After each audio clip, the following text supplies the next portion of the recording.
பெரியவர்களே, அனைவருக்கும் வணக்கம்.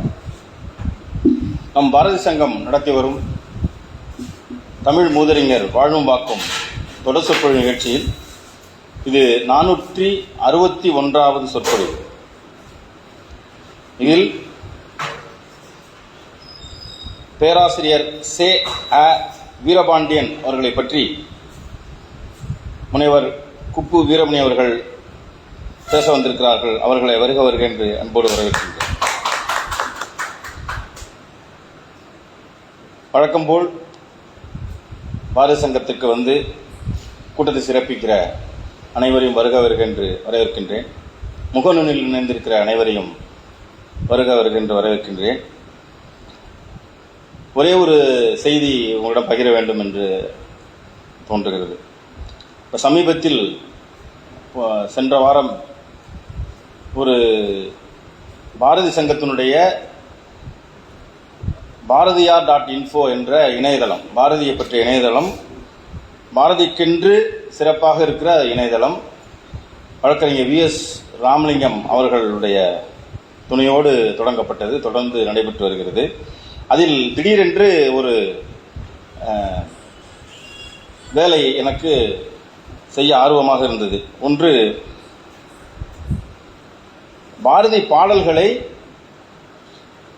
ஆங்கிலத்தில் மொழிபெயர்த்த நூல் 1989 இருக்கிறது. அந்த புத்தகம் கையிலேயே வைத்து, என்னவோ தெரியவில்லை, அங்கங்கே வைத்துக் கொண்டே இருக்கிறேன். அப்போதான் தோணவில்லை. ஒரு மாதத்துக்கு முன்னாடி அந்த புத்தகத்தை பார்க்கும் பொழுது, இந்த புத்தகம் பாரதி பாடல்கள் அனைத்தையும் மொழிபெயர்த்து ஒரு புத்தகமாக ஆங்கிலத்தில் மொழிபெயர்த்து இருக்கிறது. இது சேக்கிழார் அடிப்படை டி.நா. ராமச்சந்திரன் அவர்களுடைய அணி, ஒரு 20 பேர் அதை மொழிபெயர்த்திருக்கிறார்கள். அதுக்கு முன்பு தமிழ் பல்கலைக்கழகம் அவருடைய பாடல்களை தொகுத்து தமிழ் கவிதைகள் நூல் வெளியிட்டிருந்தது. அதை தான் அந்த இணையதளத்திலே முழுமையாக கிட்டத்தட்ட 900 பக்கங்களுக்கு மேல் உள்ளதை ஸ்கேன் செய்து அதைத்தான் பதிவிட்டிருக்கிறேன். தனியாக அதை டைப் செய்யவில்லை. ஏனால் அச்சுக்கு பொருத்தம் என்றால் அதில் பிழைகள் வரும், அதை பிழையை பார்க்க வேண்டும். அது பெரிய அணி அதை செய்திருக்கிறது. அது அப்படியே ஒவ்வொரு பாடலாக அந்த எண் தவறாமல் ஆங்கிலத்திலே மொழிபெயர்த்திருந்தார்கள். அதை பார்க்க பார்க்க எனக்கு எல்லாம் அது இப்போ சொன்னது மாதிரி கண்ணு கலங்குகிறது. எப்பேற்பட்ட வேலை செய்திருக்கிறார்கள் அந்த 20 பேர். அதில் நம்ம டி.என்.ஆர். அவர்கள் அதிக பாடல்களை மொழிபெயர்த்திருக்கிறார். அதை பார்த்து ஆசையாக இருக்குது, ஒவ்வொரு சொல்லணும்னு ஆசையாக இருக்குது. அதுக்காக அதில் குயில் பாட்டு மொழிபெயர்த்திருக்குது. அது யாரை போட்டிருக்கிறார் என்றால், அதை மொழிபெயர்த்தவர்கள் அதை முனைவர் பட்டம் வாங்கிய தங்கை ரேணுகா 3 பேருடைய பாடல்களை ஒப்பாய்வு செய்தது. ஒன்று டேவிட் பக், இன்னொன்று நல்லாடை பாலகிருஷ்ண முதலியார், டி.நா. ராமச்சந்திரன் ஐயா அவர்கள். இதில் டி.என்.ஆர். அவர்களுடைய மொழிபெயர்ப்பு தான் சிறந்தது என்று டாக்டர் பட்டம் வாங்கியது. ஆனால் அவர் யாருடைய மொழிபெயர்ப்பு அதில் போட்டிருக்கிறார் என்றால் டேவிட் பக்குடைய மொழிபெயர்ப்பு போட்டிருக்கிறார். எவ்வளோ பெரிய விஷயம்! அதே மாதிரி அதில் பார்த்த பல பக்கங்களை டி.என்.ஆர். தான் மொழிபெயர்த்திருக்கிறார். எவ்வளவு ஆர்வமாக செய்திருக்கிறார். அதில் ஒரு விஷயம், PM அப்படின்னு ஒன்று இருக்கு, இனிஷியல் தான் போடுங்க, டி.என்.ஆர். CA, அது மாதிரி CSB, சி. சுப்பிரமணிய பாரதி அவருடைய டிரான்ஸ்லேஷன் அதில் வருது. ஆங்கிலத்தில் உள்ளதை தமிழில் மொழிபெயர்த்து அது ஆங்கிலம் தெரிஞ்சது மாதிரி தான் அர்த்தம் அப்படிங்கிற மாதிரி பண்ணிருக்காங்க. அதுக்கப்புறம் அதில் PMனா பி முத்துசாமின்னு ஒன்று, PN அப்படின்னா பிரேமானந்தகுமார் அப்படி இருக்கு. ஒரு இடத்துல P புள்ளி மட்டும் இருக்கு. அந்த லிஸ்ட் 20 பேர்ல இல்லை. ஏன்னா அது யார் பேரை போடுறது, நான் யார் டிரான்ஸ்லேட் பண்ணியிருக்காங்கன்னு போடும்போது P புள்ளின்னு இருக்குது, யார் என்ன பண்ணுறதுன்னு எனக்கு அப்போ நினச்சி பார்த்தேன். கண்ணெல்லாம் கலங்கிச்சு. ஐயோ 2 பேருமே இல்லையே, டி.என்.ஆர். இல்லை, VSR இல்லையே, பிரேமானந்தகுமார் அம்மா இருக்காங்களா இல்லையான்னு அண்ணன்ட்ட கேட்போம்னு நினச்சிக்கிட்டே இருக்கிறேன். எப்படியாச்சும் நல்லா இருக்காங்களா, அவங்க நல்லா இருக்காங்க, எப்படியாச்சும் அவங்கள கேட்போன்னு பார்த்தா செலக்டட் போயம்ஸ் ஆஃப் சுப்பிரமணிய பாரதின்னு ஒரு புத்தகம், ரெட் கலரில் புத்தகம், அவங்க நந்தகுமார் அம்மா போட்டது, பிரேமானந்தகுமார் போட்டது இருக்கு. அப்போ வீட்டில் போய் பார்த்து அந்த அந்த பாட்டு இவங்க மொழிபெயர்த்திருக்காங்க பார்த்தா இதில் இருந்துச்சு. அதனால நான் TN அப்படின்னு போட்டேன். அப்போ எவ்வளோ பெரிய உழைப்பு! அதை எனக்கு உலகத்துக்கு அதை கொடுத்துருக்கோம். இந்த புத்தகமே முழுசாகவே இருக்குது, எல்லாம் பதிப்பாக ஸ்கேன் பண்ணி வெர்ச்சுவல் யூனிவர்சிட்டி வெர்ச்சுவல் லைப்ரரிலாம் போட்டிருக்காங்க. ஆனால் பாட்டுக்கு பாட்டு பக்கத்தில் இருக்கிற மாதிரி நம்ம பண்ணணும்னு நினச்சது சாதாரணமாக ஒரு 4 நாள் ஸ்கேன் பண்ணி கட் பண்ணி போடுறதான்னு நினச்சேன். 1 மாதம் அதுக்கு வேலை பார்த்தேன். அது நம்ம பாரதி சங்கம் அதை உலகத்துக்கு கொடுத்திருக்கிறது என்பதை மகிழ்ச்சியோடு இங்கே பகிர்ந்து ஆசைப்படுகிறேன். உங்கள் நேரத்தை கொஞ்சம் எடுத்துக்கிட்டேன். பேராசிரியர்களை பற்றி பேச வேண்டும் என்று கேட்ட பொழுது பேராசிரியர் அப்படின்னா பேராசிரியர் பற்றி பேசுகிறேன்னா நான் பேராசிரியர்னே போடலாமா, அப்புறம் பேரை போட வேண்டாமான்னு கேட்டார். நான் சொன்ன பேராசிரியர் வேற, அந்த அவரை பற்றி பேசுவதாக இருக்கிறார். அது நீங்கள் சொல்லும் பொழுது பேசலாம். இப்பொழுது பேராசிரியர் சே. வீரபாண்டியன் அவர்களை பற்றி பேச அன்போடு அழைக்கின்றேன்.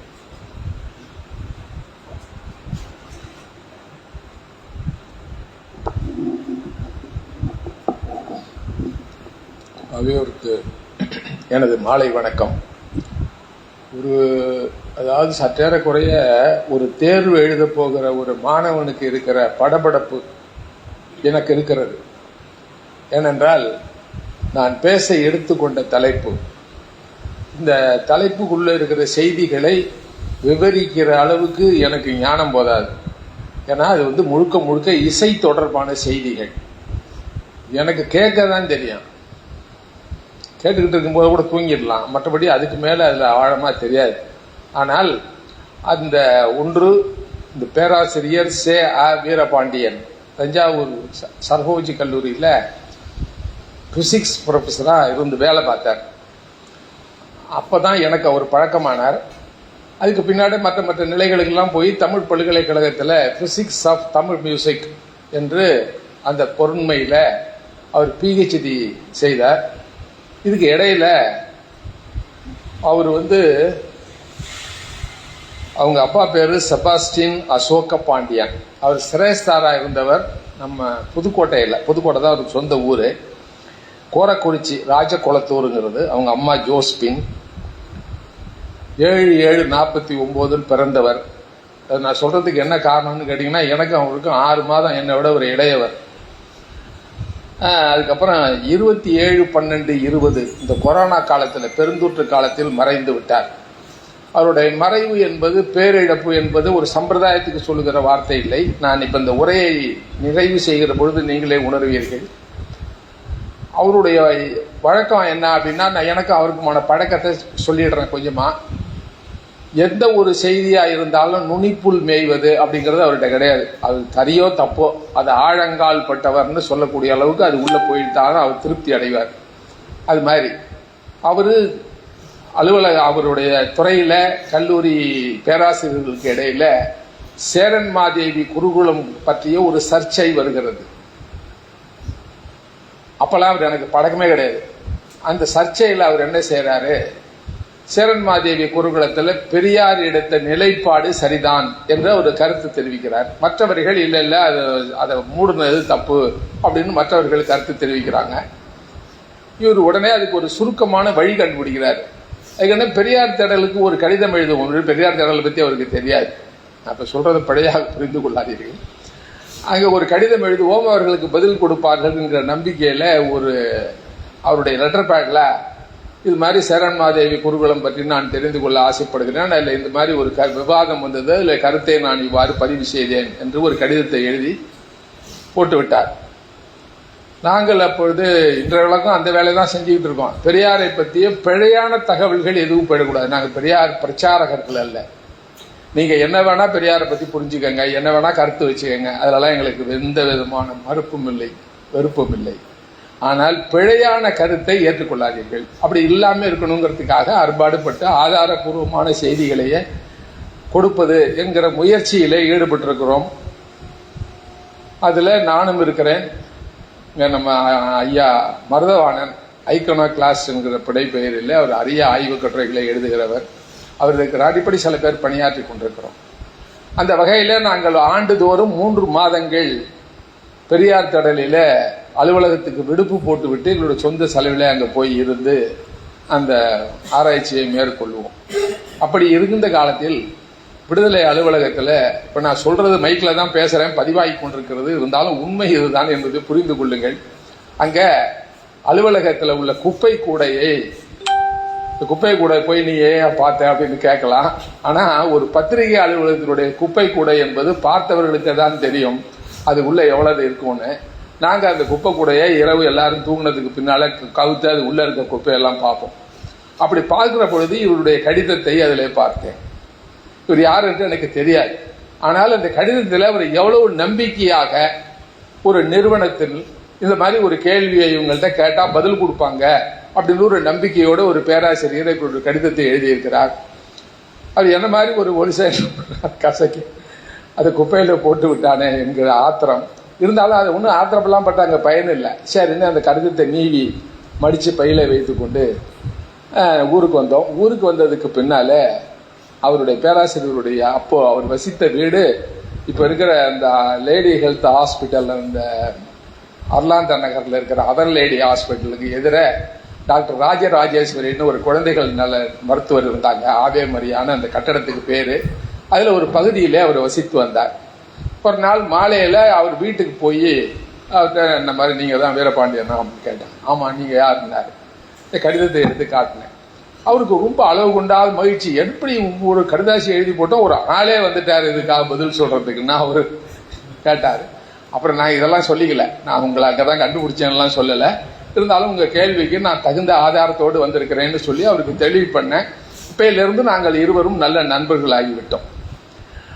அப்போ அவரோட பழகிற பொழுது ஒன்றை கண்டுபிடித்தேன். அவர் வெறுமன பேருக்கு பேராசிரியர் இல்லை, இன்னும் சிலருக்கு அறிமுகமானவர்களை சொல்லுகிறேன். அம்மாலயம் மார்க்ஸ் என்று மார்க்ஸ் என்கிறவர் அப்ப கெமிஸ்ட்ரி ப்ரொஃபஸராக இருந்தார். பிசிக்ஸ் இவரு, அவரும் பிசிக்ஸ் தானே. அவர் ஆமா, அவங்க ஆனா நல்ல நண்பர்கள் எனக்கு தெரியும்.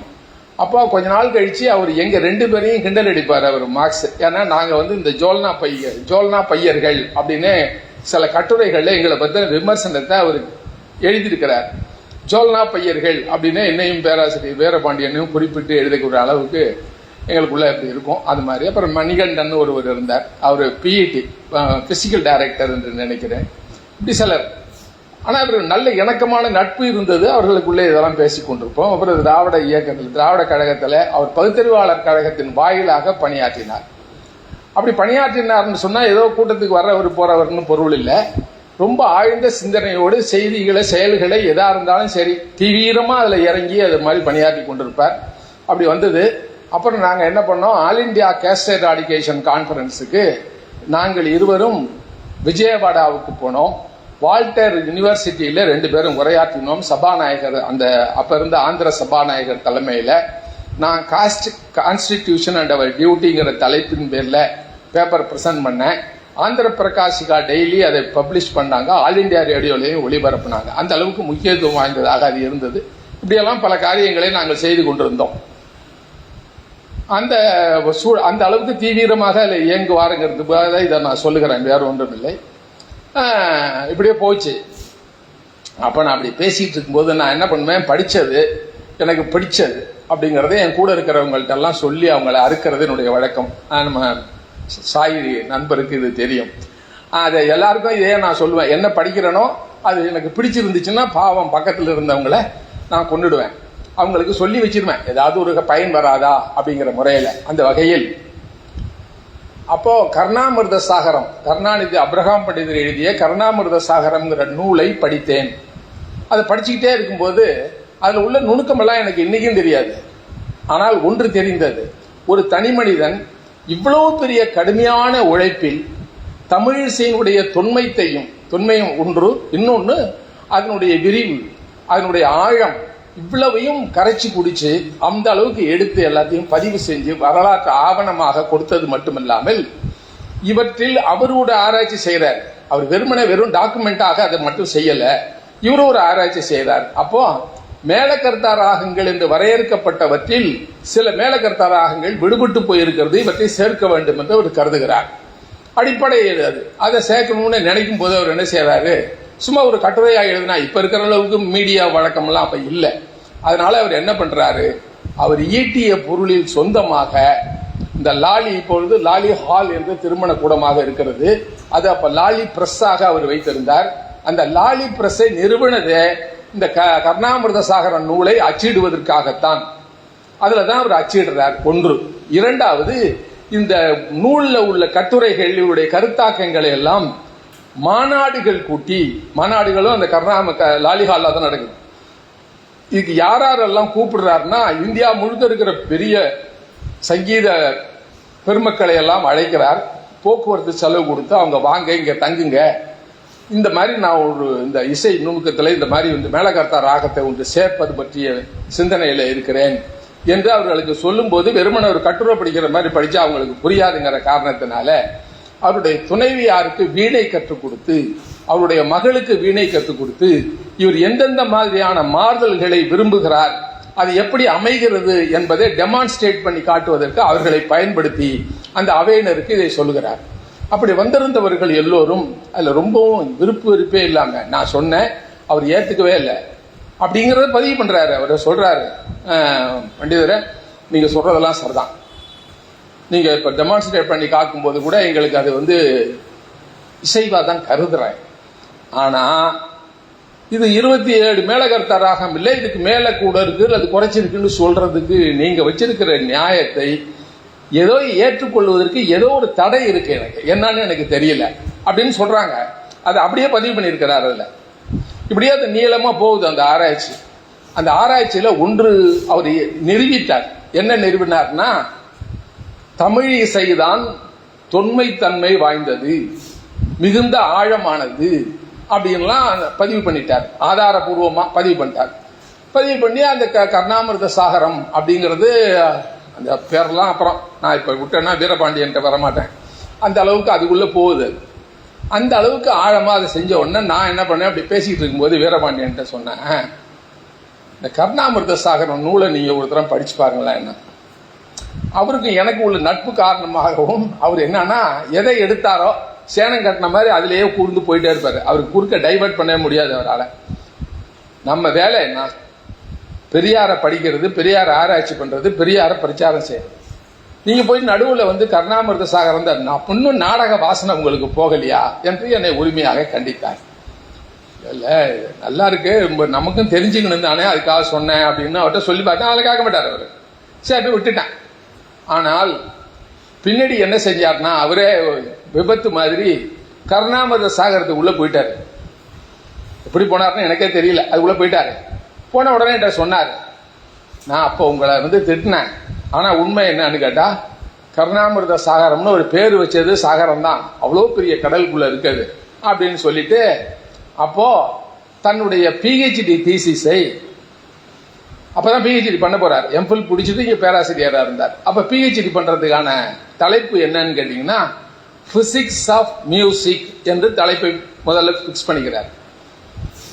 இசை இயற்பியல் என்று அதுக்கு தலைப்பிட்டு அதுக்குள்ள போற.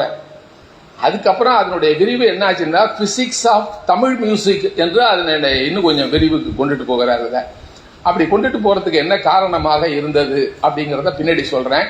அந்த அளவுக்கு அந்த பிஹெச்டி பண்ணாரு. நம்ம மேடம் அங்கேயர் கண்ணி அம்மா கிட்ட தான் அவர் கைடு, அவங்க தான், அவங்களோட இருந்துதான் அந்த ஆய்வை அவர் செய்யறாரு. இந்த அவருடைய ஒரு மனிதனுடைய இயல்பை பாருங்க. எப்படியாவது இந்த பிஹெச்டியை முடிச்சிடணும், பிஹெச்டி வாங்கிட்டா டாக்டர் அப்படின்னு போட்டுக்கலாம் அப்படிங்கிற அளவுக்கு அவர் நினைக்கவே இல்லை. இந்த ஆய்வு உள்ள ஒரு போன உடனே அதனுடைய பரிமாணங்கள்ல ஒரு வேகமா பிரயாணம் பண்ண ஆரம்பிக்கிறார். அவர் எந்த அளவு பயணித்தார் என்பது மட்டும்தான் இன்றைக்கு நான் உங்களுக்கு சொல்ல போறது, மற்ற விஷயங்கள்லாம் இல்லை. ஏன்னா கொஞ்ச நாள் கழிச்சு அவர் திராவிட கழகத்தையே மறந்துட்டார், பெரியாரும் மறந்துட்டார். முழுக்க முழுக்க இந்த இசையியலுக்குள்ளே ஒரு பூந்து அவர் அங்க போயிட்டே இருந்தாரு. அதனுடைய விளைவு என்ன ஆயிற்று அப்படிங்கறத சொல்றேன். அதான் இப்ப நம்மளுடைய உரை. இப்ப வீரபாண்டியன் இங்கே முக்கியம் இல்லை, வீரபாண்டியன்ங்கிற ஒரு மனிதர். அதுக்கு பின்னாடி நான் அவரை பத்தி கடைசியா கொஞ்சோண்டு சொல்லி முடிச்சுக்குவேன். ஏன்னா அவர் என்னென்ன செய்தார் என்பதை நான் உங்களுக்கு சொல்ல வேண்டும்.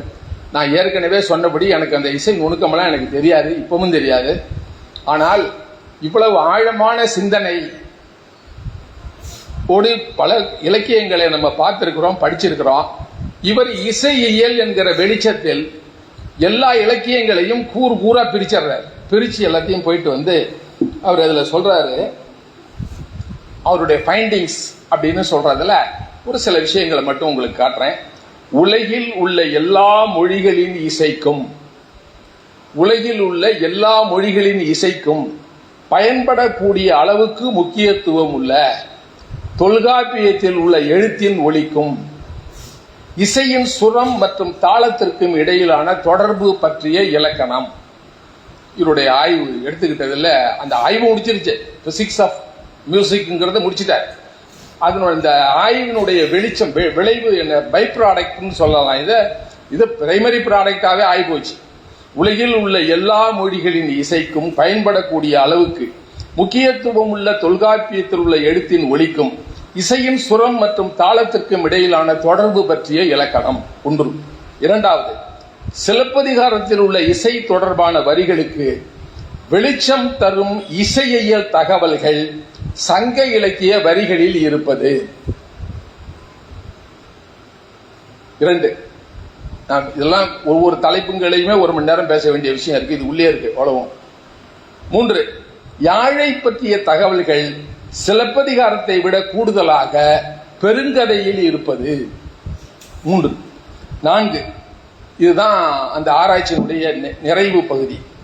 புதிதாக வளர்ந்து வரும் நுண்ணொலி, அதாவது மைக்ரோ சவுண்ட் மற்றும் இசை தகவல் தொழில்நுட்பம், மியூசிக் இன்ஃபர்மேஷன் டெக்னாலஜி ஆகிய துறைகளில் பயன்படக்கூடிய பழந்தமிழ் இலக்கியங்களில் குறிப்பிட்டுள்ள இசை இழை, இது ஒரு புதுசா இதை சொல்றாரு, மியூசிக்கல் த்ரெட் அப்படின்னு. இந்த இசை இழை என்ற புதிய இசையியல் கண்டுபிடிப்பு என்று இந்த 4 துறைகள். இந்த 4 துறைகள்ல அவரு இது செம்மொழி ஆய்வு நிறுவனத்துக்காக அவர் கொடுத்த ஒரு ஆய்வேடு. இந்த ஆய்வேட்டுல திருக்குறளில் தமிழ் இசையியல் அப்படிங்கிறதுக்காக கொடுத்தது. இதுலயே ஒரு விஷயத்தை சொல்லிடுறாரு. இது திருக்குறளில் உள்ள இசையியலுக்காக மட்டும் இந்த நூலை நான் தயாரித்திருக்கிறேன். இப்படி சிலப்பதிகாரத்தில் உள்ள இசையியலுக்காக தனியாகவும் இப்படி மற்றப்பட்ட இலக்கியங்களுக்கு என்று தனித்தனியே தயாரிக்கிற அளவுக்கு செய்திகள் இருக்கிறது அப்படின்னு அதுக்கெல்லாம் ஒரு சின்ன டீசர் மாதிரி இதுக்குள்ள அதையும் காட்டுறாரு. இதெல்லாம் நீங்க பாருங்க, பின்ன பயன்படும் அப்படின்னு. ஆனா அதெல்லாம் எழுத முடியல, அவர் இறந்து போயிடுறாரு. இந்த மேற்சொன்னவை தொடர்பான ஆய்வு கட்டுரைகள் உலக தமிழாராய்ச்சி நிறுவன ஆய்வு இதழிலும் பிற ஆய்வு நூல்களிலும் வெளிவந்துள்ளன. தமிழ் பல்கலைக்கழகமே இவருடைய கட்டுரைகளை வெளியிட்டிருக்கிறது. அச்சு போட்டு அவங்க தமிழ் பல்கலைக்கழக இதழ்களிலேயே வெளியிட்டிருக்கிறாங்க. திருக்குறளில் இசை தொடர்பான குழல் இனிது யாழ் இனிது என்ப 66, யாழ் கோடு செவ்விது என்பது போன்ற மேலோட்டமான இசை தகவல்கள் மட்டுமே உள்ளதாக பெரும்பாலோர் எண்ணுகின்றனர். திருக்குறளில் மிகவும் ஆழமான நுணுக்கமான நவீன உலக இசை வளர்ச்சிக்கு பெரும் பங்களிப்பு வழங்கக்கூடிய தமிழ் இசையியல், தமிழ் மியூசிக்காலஜி தகவல்கள் இருப்பதை இந்த ஆய்வுகள் வெளிப்படுத்தி உள்ளன. இது இப்படி இதுக்கப்புறம் நிறைய படிச்சு காட்ட வேணாம். இவருடைய இந்த ஆராய்ச்சியினுடைய முடிவை பத்தி ஒரு சின்ன கணிப்பு ஒருத்தர் கணிச்சிருக்கிறாரு. அவரு ஏன்சியன்ட் மியூசிக் ட்ரெஷர்ஸ் அப்படிங்கிற இந்த ஆங்கில நூலை வெளியிட்ட நிறுவனம். இதுல இவங்க என்ன சொல்றாங்க, அவர் சொல்றாரு, we have released a product, இதுதான் ப்ராடக்ட்ங்கிறாரு. we have released a product based on Dr. V's research, we mean Veerapandian, Dr. V's research, a computer based music keyboard learning package with a unique teaching methodology, first book of its kind in the world, உலகிலேயே இந்த வகையில இதுதான் முதல் நூல் என்கிறார். அவர் என்ன செஞ்சார் அப்படின்னா, பன் அப்படின்னு ஒரு அமைப்பு உருவாக்கினார். அந்த அமைப்பின் வாயிலாக யார் வேணாலும், எனக்கு இசையே வராதுங்க, எனக்கு பாடவே வராதுன்னு சொல்ல வேண்டியதில்லை. அவர் அந்த கம்ப்யூட்டரை வச்சுக்கிட்டு, அந்த கம்ப்யூட்டர்ல இந்த கீபோர்டை வச்சுக்கிட்டு அவர் எளிதாக பாட கற்றுக்கொள்ளலாம். அப்படி ஒரு வடிவம், அதுக்கு பேரே பன் அப்படின்னு, PANN, பன், வீஸ் ப்ராடக்ட். அதுபடி போட்டு அதை எல்லாருக்கும் கொடுத்தாரு. அது மாதிரி ஒன்று நடத்தினார். இது ஒரு பக்கம். இது என்னன்னு கேட்டா, இசையை எல்லோரும் அனுபவிக்க வேண்டும் என்கிற கருத்தாக்கத்தின் அடிப்படையில் அவர் மேற்கொண்ட ஒரு முயற்சி. இன்னொரு பக்கம் என்ன செஞ்சார் அப்படின்னா, இசை எந்த அளவு நுணுக்கமானது, நம்மலாம் பார்க்குற மாதிரி இளையராஜா ரொம்ப பிரமாதமா பாடுறாரு, ஏஆர் ரஹ்மான் இசையமைச்சிருக்கிறார், இந்த பாட்டு பாருங்க கேட்கறதுக்கு நல்லா இருக்கு அப்படின்னு கையாலேயோ காலாலேயோ தாளம் போட்டு கேட்டுக்கொண்டிருக்கிற பாடல்கள் அப்படிங்கிறது ரொம்ப கீழே. ஆனா அதுக்கு மேல எங்கே போயிருச்சு அப்படின்னா, இன்னும் நம்ம பெருமையா சொல்லலாம், இன்னும் இளையராஜா எந்த அளவு இந்த இசைத்துறையிலே சாதித்திருக்கிறார் என்பதை இன்னும் தமிழ் மக்களில் மிக பெரும் பகுதியினர் மதிப்பிடவே இல்லை. அவ்வளோ பெரிய காரியங்களை அவர் சாதிச்சிருக்கிறார். அதை சொல்றதுக்கோ எடுத்து பேசுறதுக்கோ கூட ஆள் இல்லைன்னு தான் சொல்லணும். அவருக்கு நிலைமை அப்படி, ஏஆர் ரஹ்மானுடைய நிலைமையும் அப்படிதான். ஆனால் இதுல எல்லாரை விட விஞ்சியவர் இளையராஜா. இது ஒரு பக்கம். ஆனா இதுல என்ன வைத்தறிச்சு அப்படின்னு கேட்டா, இந்த கண்டுபிடிப்புகளை வைத்துக் கொண்டு இவர் ஃப்ரஸ்ட்ரேட் ஆகி போனார் வீரபாண்டியன். எனக்கு தெரியும் இவர் என்ன பண்ணாரு, இந்த கண்டுபிடிப்புகளை தமிழ் இசையியலுக்குள்ள இவ்வளவு பெரிய நுணுக்கங்கள்லாம் இருக்கு, தமிழ் இலக்கியங்கள் இதை கொண்டாடி இருக்கு, தமிழ் இலக்கியங்கள் கொண்டாடி இருக்கு அப்படின்னு சொன்னா இதுக்கு பின்னாடி இருந்த தமிழ் சமூகம் இதை எந்த அளவுக்கு புழக்கத்துல இருந்திருந்தா அதுல இருந்து இதை நம்ம எடுத்து டெரைவ் பண்ணிருக்க முடியும் அப்படிங்கறது எல்லாத்தையும் யாருமே கண்டுக்க மாட்டேங்கிறாங்களே. நம்ம வெறுமனை இதை மட்டும் சொல்லிட்டே இருக்கோமே. சொல்லியிருக்காங்க, நிறைய பேர் சொல்லியிருக்காங்க.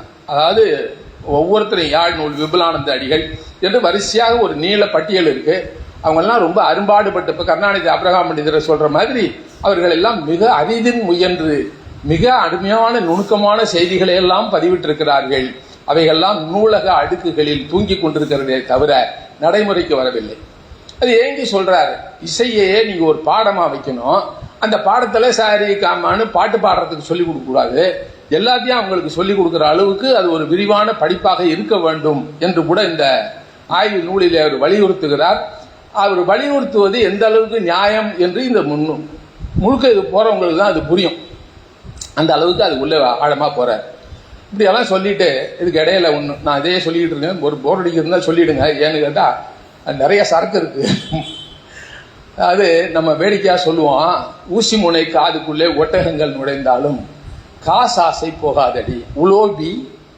அது மாதிரி அது உலோபி சொர்க்கத்துக்குள்ள வர முடியாது அப்படின்னு ஒரு பழமொழி. இது ஆக்சுவலா பைபிள்ல இருக்கிற பழமொழி. அது ஊசி முனை காதுக்குள்ளே ஒட்டகம் நுழைந்தாலும் உலோபி சொர்க்கத்துக்குள்ள போக மாட்டான் அப்படிங்கிற கருத்துப்பட உள்ள ஒரு பழமொழி. இது விவிலியத்தில் இருக்கிற ஒரு வரி. இது எல்லாருக்கும் தெரியும். அது பைபிள்ல இருக்குன்னு தெரியாமையே கூட பல பேருக்கு தெரியும் இந்த மாதிரி ஒரு வரி இருக்கிறது. ஆனால் உலகம் முழுக்க அந்தந்த மொழியிலேயும் இந்த கருத்து பரவி இருக்கிறது உலகம் முழுக்க இருக்கு. எப்பவுமே இந்த மாதிரியான பதிவுகளை சமூக பொறுப்பு வாய்ந்தவர்கள், அறிவியலாளர்கள், சமூக ஆய்வாளர்கள் எளிதாக கடந்து போவதில்லை. அது என்ன ஊசி முனை காதுக்குள்ள ஒட்டகம் நுழையுதுன்னு ஒருத்தன் ஏன் கற்பனை பண்ணான் என்று சிலர் ஆய்வு நோக்கில் பார்க்கறாங்க. ஊசி முனை ஒரு என்னங்க அது ஊசியா, ஏன் ஒட்டகத்தை போய் அது உள்ள நுழைத்துறதுன்னு ஒருத்தன் எதுக்கு யோசிச்சான் என்று நினைக்கிறார்கள். அது மட்டும் இல்ல, பைபிள்ல இந்த மாதிரி நிறைய வார்த்தைகள் இருக்கு. அந்த வார்த்தைகள் எல்லாம் தனியா சொல்லலாம். இருந்தாலும் உங்களுக்கு எடுத்துக்காட்டுக்காக இது ஒரு வார்த்தையை சொன்னேன். இவர்கள் இது மாதிரி நிறைய குழப்பம் இருக்குங்கிற காரணத்தினால என்ன செஞ்சாங்கன்னா, பைபிள் எழுதப்பட்டது முதல்ல கிரேக்க மொழியில எழுதப்பட்டது, அதுக்கு பின்னாடி தான் எபிரேய மொழிக்கு வந்தது. Greek to Hebrew, Hebrew to English. அவங்க என்ன பண்றாங்க, ஒரு பெரிய டிக்ஷனரி மாதிரி ஒரு பைபிளை தயாரிக்கிறாங்க. இன்னைக்கும் இருக்கு. அந்த டிக்ஷனரி மாதிரி அதை எடுத்தீங்கன்னா என்ன இருக்கும்னா, ஒரிஜினல் கிரீக் இருக்கும், கிரீக்குக்கு நேராக ஹீப்ரு இருக்கும், ஹீப்ருக்கு அப்புறம் ஆங்கில மொழிபெயர்ப்பு இருக்கும். அப்போ இதனுடைய மூலம் என்ன அப்படிங்கிறது கண்டுபிடிக்கிறதுக்காக அதை பார்க்கிற பொழுது அந்த கிரேக்க மொழியில் ஊசி முனை காதுக்குள்ளே ஒட்டகம் என்கிற சொல்லு இருக்கு இல்லைங்களா, இந்த ஒட்டகத்துக்கும் வடக்கயிறு, தேர் இழுக்கிற வடக்கயிறுக்கும் ஒரே சொல். நூல் நுழையிற அந்த இதுக்குள்ள ஒரு வடக்கயிறே நுழைஞ்சாலும் லோபி இதுக்குள்ள வரமாட்டான்னு சொல்றதுக்காக அதை எழுதியிருக்கிறான். இவன் என்ன மாதிரி ஒருத்தன் மொழிபெயர்த்தவன் என்ன பண்ணா, அதுக்குள்ள ஒட்டகம்னு எழுதிவிட்டான். ஏன்னா அவனுக்கு தெரியும் இந்த ஒட்டகம்ங்கிற வார்த்தையும் அதுக்கு உள்ள பொருள் தான். இப்படி நிறைய இருக்கு. அதுல இந்த மொழிபெயர்ப்புல ஏற்படுற ஒரு கோளாறுக்காக இதை சொல்லுகிறேன். புழக்கத்துல இன்னைய வரைக்கும் நின்றுகிட்டு இருக்கிறது எதுன்னு கேட்டா, ஊசி முனை காதுக்குள்ளே ஒட்டகம் நுழைந்தாலும். காலந்தோறும் பெண் என்று ராஜம் கிருஷ்ணன் ஒரு அருமையான ஆய்வு நூல் எழுதியிருக்கிறார்கள். அவர் நிறைய நல்ல சிறந்த இலக்கியவாதி. ஆனா அவங்க பொதுவா சமூக பிரச்சனைகள், அதுவும் பெண் சார்ந்த, பெண்ணியம் சார்ந்த நிறைய நூல்கள், நிறைய கதைகள் எழுதியிருக்கிறாங்க. அதுல காலந்தோறும் பெண் என்று ஒரு நூல் எழுதியிருக்கிறார்.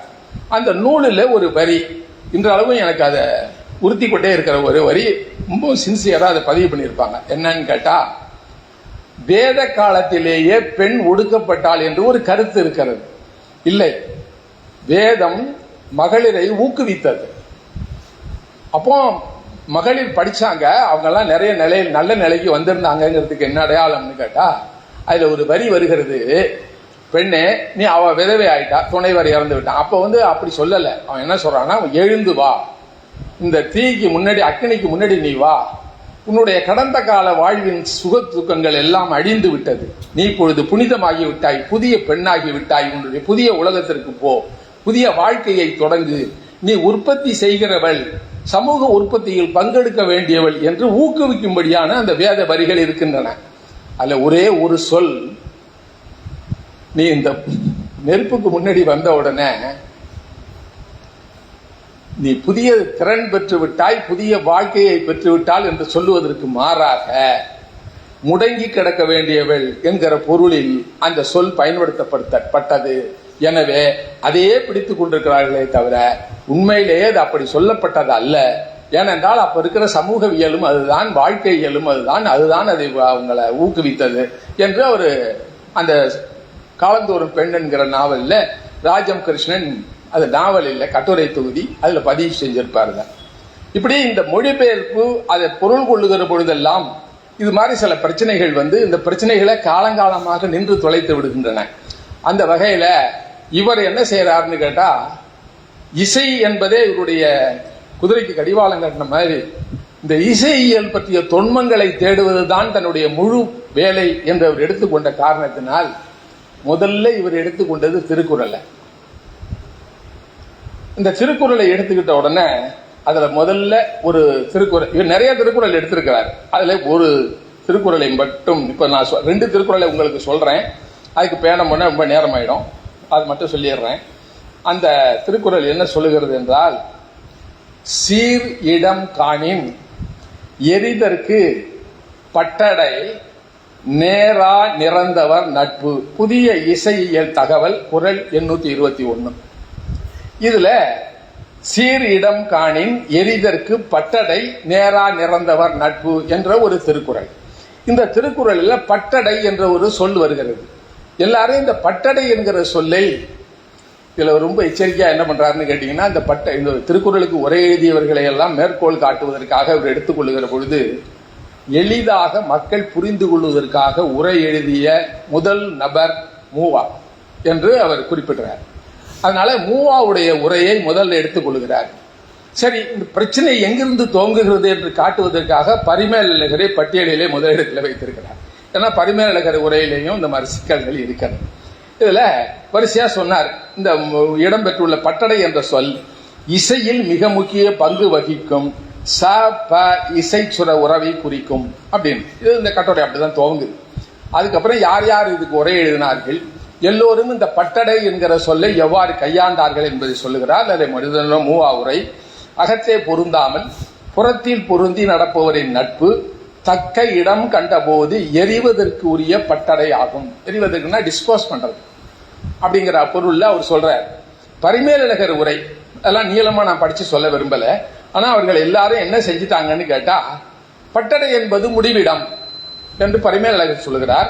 மணக்குட ஒரு உரையிலேயும் இது கர்மம் காரணமாக நட்டாரோடு கூடும் திறமை கூறிட்டு பட்டடையாவது தான் தாங்குவது போல் நின்று வெட்டுவார்க்கு உதவி செய்வது. இந்த ஒரு வரி, தாங்குவது போல் நின்று வெட்டுவார்க்கு உதவி செய்வது, இது நமக்கு எளிதாக புரியும் என்று நான் நம்புகிறேன். கொல்லப்பற்றையில ஒருத்தர் அடிக்க அவர்கள் பிடித்து வைத்துக் கொள்வதற்கு மேடை போன்று பயன்படுகிற ஆன்வில் என்று ஆங்கிலத்தில் சொல்லுவோம். அப்படி இருக்கிற அதுதான் பட்டடை என்று கருதி அதையே எல்லோரும் கையாண்டிருக்கிறார்கள். சம்பந்தமே இல்லை. கொல்லம்பற்றையில அடிக்கிறதுக்கான அந்த இரும்பு துண்டுக்கும் பட்டடை என்கிற இசைச்சோரத்திற்கும் இடையில எவ்வளவு பெரிய வேறுபாடு அப்படின்னா, இதை நீங்க அவ்வளவு சுலபமா கடந்து போக முடியாது என்று இந்த பட்டடை என்கிற சொல் எங்கெங்கெல்லாம் கையாளப்பட்டிருக்கிறது. அதுல முதல்ல பஞ்சமரம் முற்றிய இழிதனை முறைமை இணை மைய பற்றி எழுப்புதல் பட்டடையாகும். இது ஒரு பஞ்ச மரபில் இருக்கிற ஒரு எளிய இசை இலக்கண குறிப்பு. இழி என்பது ப எனும் இசை சுரத்தை குறிக்கும் என்பதை முன்னர் பார்த்தோம். சரி கம பத நீ என்ற 7 சுரங்களில் சாவுக்கு மேல் 5ஆவதாக வரும் சுரம் ப ஆகும். இது உங்களுக்கு விளங்கலாம். இது பட்டடை உறவாகும். ச மட்டுமின்றி எந்த ஒரு சுரத்திற்கு மேல் ஐந்தாவதாக வரும் சுரம் அந்த சுரத்திற்கான பட்டடை ஆகும். இத்தகைய முறையில் எந்த ஒரு சுரத்திற்கும் மேல் ஐந்தாவதாக வரும் வகையில் அந்த ஒரு சுரத்தை குறிப்பாக கொண்டு ரெஃபரன்ஸ் சரியாக சுருதி சேர்க்கப்பட்டு இசையில் எழுப்பப்படும் ஐந்தாவதாக வரும் சுரமே முற்றிய இழிதனை முறைமையின் அமைய பற்றி எழுப்புதல் பட்டடையாகும் அப்படிங்கிற அந்த சொல்ல இவர் கையாளுறார். அது பட்டடைங்கிறதுக்கு இதுதான் பொருள். நிறைய இடத்துல இந்த பட்டடைங்கிற சொல்ல எந்தெந்த இடத்துல எல்லாம் இலக்கியவாதிகள் கையாண்டிருக்கிறார்கள், முன்னும் பின்னுமாக இது எப்படியெல்லாம் இருக்கிறது. பட்டடை எடுத்து பாலையில் குழுவி கிளையிற காட்டியை ஐமுறை கிளப்பி கல்லாடத்துல இந்த பட்டடைங்கிற சொல் கையாளப்பட்டிருக்கிறது.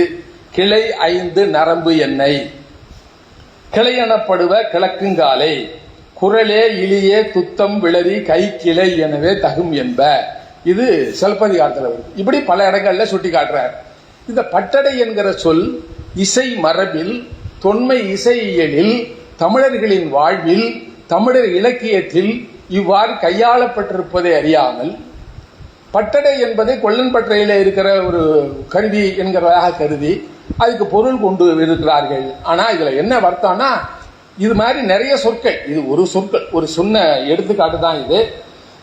கூறிய பட்டடை குரலாய் கோடிப்பாலை ஆனந்த நாயனார் புராணம் வண்ணப்பட்டடை யாழ்மேல் வைத்தாங்கு இசையோன் பாடிய இசையின் இயற்கை சிலப்பதிகாரத்தில் அரங்காற்று காதையில வருகிறது இந்த வரி என்று நிறைய இடங்களை காட்டுறார். இப்படியெல்லாம் போயிட்டே இருக்காது. வழுவாதெறிதல், இதுல இன்னொன்று இந்த எரிதல்ங்கிறதுக்கு வழுவாதெறிதல், எய்தல் எரிதல், உரம்பெற எரிதல்னு தனித்தனியா இதெல்லாம் இசை நுணுக்கம் வாய்ந்தவர்கள் இதை நன்றாக புரிந்து கொள்ள முடியும். அந்த அளவுக்கு இது போகுது. இந்த பட்டடை என்கிற சொல் குறித்த ஆராய்ச்சி. அடுத்தது இதை நான் அப்படியே விட்டுட்டு போறேன். ஏன்னா இதெல்லாம் சொன்னா நீங்க ஒரு இருக்கிறதே 10 பேர் அதே தூங்கிட்டீங்கன்னா நல்லா இருக்காது. அடுத்ததுக்கு போறேன். சமன் செய்து சீதுதான் நம்ம சாய்கிட்ட அடிக்கடி சொல்லி அர்த்தம் இருக்க வேண்டியது. அவர் ஒரு தரம் 2 தரம் 3 தரம் சொல்லிட்டீங்கன்னு கூட சொல்லியிருக்கலாம்னு சொல்லி அதை மனசுக்குள்ள நினைச்சிருப்பாரு. இதை பார்க்கிறவர்கள்ட்டெல்லாம் நான் சொல்லுவேன், சமன் செய்து சீர் தூக்கு கோல்போல் அமைந்து ஒருபார் கோடாமை அணி சான்றோர்க்கு அணி என்று ஒரு திருக்குறள். இதுல எல்லாரும் உரை எழுதினவங்க எல்லாரும் என்ன எழுதிட்டாங்கன்னா, சமன் செய்து சீர் தூக்கு கோல் அப்படின்னு சொன்ன உடனே தராசு மாதிரி இருந்து ஒரு பக்கம் சாயாம நெருத்து கொடுக்கறதுக்கு மாதிரி இருக்கணும், சான்றோருக்கு இதுதான் அணி என்று எல்லோரும் சொல்லிவிட்டார்கள். உரை எழுதினவங்களும் அப்படிதான் இருக்கிறாங்க. இவர் என்ன கேட்கிறாரு இல்லைன்னா, தராசு சமன் செய்யுமா? முதல்ல சமன் செய்யாது, சமமா இல்லேன்னு காட்டும். நீங்க தான் சமன் செய்யணும். தராசு தூக்கி பிடிக்கிறீங்க, கல் இந்த பக்கம் இருக்கு, பொருள் இந்த பக்கம் இருக்கு, பொருள் கூட இருக்கு குறைச்சிருக்கு, நீங்க தான் சமன் செய்யணும். சமன் செய்து சீர் தூக்காது. அதெல்லாம் நீங்க ஏன் அதுக்கு நம்ம வலிந்து பொருள் கொண்டிருக்கிறோம். அதை சரி, இங்க 3 சொற்கள் சமன் செய்த விட்டுருவோம். சீர் தூக்கு கோல் என்கிற 3 சொல் இருக்கு. அதுல இந்த சீரும் தூக்கும் நடனத்திலேயும் இசையிலேயும் பயன்படுத்தக்கூடிய சொற்கள். இவற்றை சமமாக நிறுவுவதற்கு கோல் பயன்படுகிறது. சமன் செய்து சீர் தூக்கு கோல் போல் அமைந்து அதுதானே சமன் செய்யுது. அப்ப இவங்க எப்படி இந்த தட்டுவாங்க? அது அந்த கோலுங்கிறது ஏன் அதுக்கு கண்ணக்கோல்னு இப்ப நம்ம வழக்கத்துல சொல்றோம். ஆனா அதுக்கு தலைக்கோல்ங்கிற சொல்லே இதுல இருந்து தான் வந்ததுங்கிறார்கள்.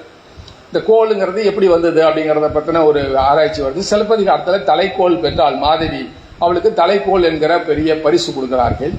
அதுல அந்த அம்மா அதை வாங்கினாங்கிறதுக்கு எப்படி வாங்கினாங்கிறதுக்கான அடையாளம் சொல்றாரு. இப்படி நிறைய பகுதிகள் இதுல இருக்கு. அதுல ஒரு எடுத்துக்காட்டாக இதை நான் சொல்லுகிறேன். அப்ப தராசுங்கிறத நீங்க எந்த தராசை சொல்றீங்க? 2 பக்கமும் தட்டு உள்ள தராசா, அல்லது ஒரு பக்கம் தட்டு உள்ள தராசா? ஒரு பக்கம் தட்டு உள்ள தராசா இருந்திருக்கு. அந்த தராசா எந்த தராசை நீங்க சொல்றீங்க? அப்போ இது எதுக்கு விளக்கமும் இல்லாம நீங்க சமன் செய்த சீர் தூக்குன்னு அதை விட்டுருங்க. அது இல்ல, இது என்னன்னு கேட்டீங்கன்னா, சீர் தூக்கு அவற்றை சமன் செய்து பயன்படுத்துகிற கோல் போல் அமைந்து ஒருபார் கோடாமை ஒரு பக்கம் சாயாம இருக்கிறது சான்றோருக்கு அணி என்று அந்த இசை இலக்கணத்தை கையில் எடுத்துக்கொண்டு அந்த வகையில இது இருக்க வேண்டும் என்று அவர் அதுக்கான மற்ற ஆதாரங்களையும் சொல்றார். எனவே கொல்லன் உலையில் கருவிகள் செய்ய துணை புரியும் நேரான பணிக்கான பாசிட்டிவ் ஃபங்க்ஷன் பட்டறையை நேரா நிறந்தவர் நட்பாகிய எதிரான பணிக்கு நெகட்டிவ் ஃபங்க்ஷனுக்கு உதாரணமாக கொண்டு எழுதிய உரைகள் தவறு என்பது தெளிவாகிறது. இதுல இந்த சீரிடம் அப்படிங்கறத பத்தி சொல்றாரு. இந்த சீரிடம்ங்கிறதே நிறைய இடத்துல பாடபேதமாக இருக்கிறது. நானே படித்திருக்கிறேன் என்பதை. சீரிடம் என்ற சொல்லிற்கு பதிலாக மணக்குடவர், பரிப்பெருமாள், காளிங்கர் ஆகிய உரையாசிரியர்கள் தீர்விடம் என்று எழுதியிருக்கிறார்கள் என்று பாடம் ஓதி முடிவிடம் என்று விளக்கம் கண்டது தவறு என்று வருகிறது. இது பட்டடை குறித்த பொருள். அதே மாதிரி இந்த நான் சொன்ன சமன் செய்து சீர்தூக்கு கோல் போல் அமைந்து அப்படிங்கிற அந்த பாடலுக்கும் பாடப்பேரம் பின்னாடி இந்த மாதிரி இருக்கு. அதனாலத்தையும் அவர் தெளிவா சொல்றார். இது மாதிரி நீங்க அதை சரியானபடி அதை எடுத்துக்கொள்ளலை என்று அதில் பார்க்கும்போது மூவா உரை முன்னே தான் சமமாக இருந்து இதை மூவா எழுதினது. எல்லா உரைகள்லையும் மிக எளிதாகவும் எல்லோருக்கும் புரியும்படியாகவும் இந்த உரைகள் இருக்கிறதுல இவர் நடைமுறையில மூவா உரை சரியான தமிழில் இருக்கிறது, எளிதாக இருக்கிறது, முறையாக இருக்கிறது என்று இந்த பட்டியலில் முதலிடத்தை கொடுத்து வைத்திருக்கிறார். முன்னே தான் சமமாக இருந்து பின்பு பொருளை சீர்தூக்கும் துலாக்கோல் போல் அமைந்து ஒரு பக்கமாக சாயாமல் நடுவு நிலைமை போற்றுவது சான்றோருக்கு அறமாகும் அப்படிங்கிறது மூவா சொன்னது. பரிமேலழகர் உரை, இந்த பரிமேலழகர் உரையை படிக்கும் போதெல்லாம் எனக்கு ஒரு நினைப்பு வரும். அதை இப்ப நான் சொல்லிடுறேன். சமன் செய்து சீர்தூக்கும் கோல் போல் முன்னே தான் சமனாக நின்று பின் தன்கண் வைத்த பாரத்தை வரையறுக்கும் துலாம் போல் அமைந்து ஒரு பால் கோடாமை சான்றோர்க்கு அணி இலக்கணங்கால் அமைந்து ஒரு பக்கத்து கோடாமை சான்றோர்க்கு அழகாம் என்றவாறு உவமை அடையாகிய சமன் செய்தலும் சீர்தூக்கலும் பொருட்கண்ணும் பொருள் உடையாகிய அமைதலும் ஒருபால் கோடாமையும் ஓமை கண்ணும் கூட்டி இல்லை. இதுக்கு மேல படிக்க என்னால முடியல, அதனால இதோட நிறுத்திக்கிறேன். அது என்ன சிக்கல்னு கேட்டீங்கன்னா, நான் ரொம்ப புலமையாட சொல்றதை யாரும் தயவு செஞ்சு கருத வேண்டாம். திருக்குறளுக்கு உரை எழுதுனது தப்புன்னு நான் கருதுறேன். திருக்குறளுக்கு எதுக்கு நீங்க உரை எழுதுனீங்க? திருக்குறளே 7 சீரு 1.25 அடி தமிழ்ல தான் எழுதியிருக்காங்க. அந்த காலத்துல தமிழ் புலவர் தானே திருவள்ளுவர், தமிழ்ல தானே எழுதியிருக்கிறாரு. அதுல ஏதாவது வேற மொழி சொல்லுக்கா? இல்ல, முழுக்க முழுக்க தமிழ் சொல்லுதான். ஏன் நீங்க முயன்று அதுக்கு தமிழ்ல பொருள் சொல்லும்படியாக இல்லாம ஒவ்வொருத்தருக்கும் உரை சொல்றேன்னு ஒரு பெரிய கட்டுரையை எழுதி அவன் திருக்குறளை படிக்காம விரண்டு ஓடுறான். திருக்குறளை தயவு செஞ்சு நீங்க எளிதாக சொல்லிக் கொடுப்பதற்கு எளிய வழி நான் ஒரு எடுத்துக்காட்டுக்கு சொல்லுவேன். அந்த முதலை நீரில் வெல்லும், தண்ணியை விட்டு வெளியே வந்துட்டா செத்து போயிடும். இதுங்கிறது அதுல ஒரு இடத்துல சொல்ற. நெடும் புனலுள் வெல்லும் முதலை அடும், இது 4 வரி. புனலின் நீங்கின் அதனை பிற அடுத்தாப்புல 3 வரி. இதுல ஏதாவது நமக்கு புரியாத வார்த்தை இருக்கான்னு கொஞ்சம் பாருங்க. ஆனா இப்படியே சொன்னா யாருக்கும் புரியாது. நெடும் புனலில் வெல்லும் முதலை அடும் புனலின் நீங்கின் அதனை பிறன்னு சொன்னார்னா கொட்டாய் விட்டுருவாங்க. ஆனா உண்மை என்னன்னு பாத்தீங்கன்னா, நெடும் புனல் நீர்நிலை, நெடும் புனலுள் வெல்லும் முதலை வெல்லும், அடும் அதை பிற உயிரினங்கள் வென்றுவிடும். எப்போ?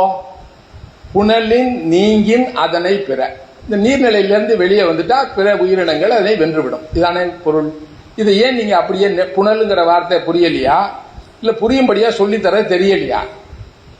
இப்படி ஒவ்வொரு திருக்குறளையும் எடுத்து பார்த்தோம்னா அந்த திருக்குறளில் நம்ம புழக்கத்தில் இருக்கிற ஏராளமான சொற்கள் இருக்கிறது.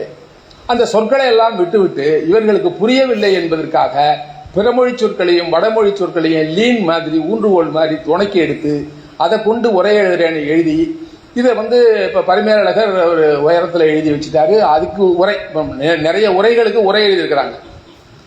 இன்னார் எழுதின உரைக்கு இன்னொரு உரை வரும். எப்படி படிப்பாங்க?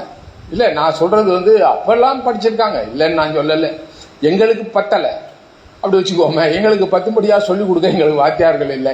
எங்கள் ஆசிரியர்கள் இந்த உரை, அதையும் குறிப்பா சொல்லுவேன், எனக்கு நல்லா ஞாபகம் இருக்கு. கோனார் உரையை பார்த்தா எங்க வாத்தியார் வாங்கி கிழிச்சு ஜன்னல் வெளியே தூக்கி எரிஞ்சிருவார் வெளியே.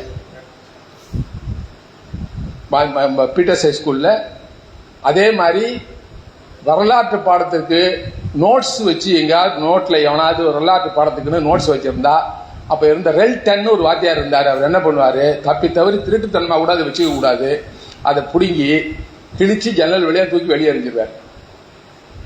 புத்தகம் எதுக்கு இருக்கு? நான் சொல்றது உனக்கு வேணும்னா அந்த புத்தகத்திலே எழுது. அதை என்ன பண்ண போற, ஃப்ரேம் போட்டு வைக்க போறியா, அதுல எழுதிக்க நான் சொல்ல குறிப்பேன், அதெல்லாம் எழுதாது அப்படின்னு சொல்லுவார். ஏனென்றால் நீங்கள் பாடமே அப்படி அன்பாடுபட்டு தயாரிக்கிறார்கள், அதை படிச்சு நம்ம தெரிஞ்சுக்கலாம். இது மாதிரி நிறைய சொற்கள் இந்த சொற்களை புழக்கத்தில் இருந்து அப்புறப்படுத்தி விட்டு அவர்களை பார்த்தாலே வெறுண்டு ஓடும்படியாக பண்ணிவிட்ட காரணத்தினாலே இந்த தமிழ் மொழியை ரொம்ப பேர் படிக்கிறதுக்கே பயப்படுறாங்க. நம்ம ஏதாவது கொஞ்சம் ஒரு தமிழ்ல ஒரு சொல்லு சொன்னோம்னாக்கா என்ன பண்டிதரா நீ அப்படின்னு கேட்கறாங்க நம்மள. இப்படியெல்லாம் வேடிக்கையாக இருக்கிறது.